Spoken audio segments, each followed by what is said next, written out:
ఒక్క నిమిషం. నమస్తే. ఓటు ఎవరికి ఇస్తా అనుకుంటున్నారు? సునీత మేడం.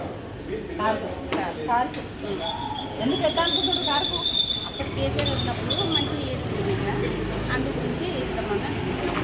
మరి కాంగ్రెస్ రేవంత్ రెడ్డి మస్తు చెప్పిండు కదా, అన్నీ చెప్పిండు, అన్నీ చేస్తున్నాడు, జూట మాట్లాడిండు, అవి ఏమీ చేసలేడు.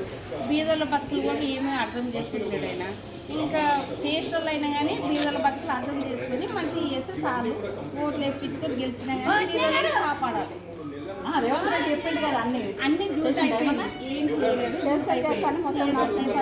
మొత్తం మార్చేసిందా?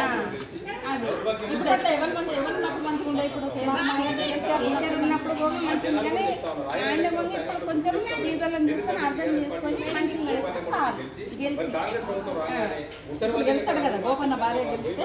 ఇప్పుడు కేసీఆర్ గారు ఉన్నప్పుడు ఎట్లా చేస్తారో అట్లనే చేస్తారు.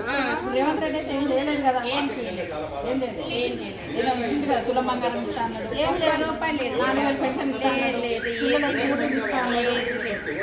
ఏది లేదు, అన్ని జూట మనం చెప్పి అవద్దలు ఆడిండు. గతం అది అక్కడ ఇది ఇక్కడ ఏదో పేరు గెలిచిందని తెలిసిన. ఇప్పుడు అందరూ ఏమనుకుంటున్నారు?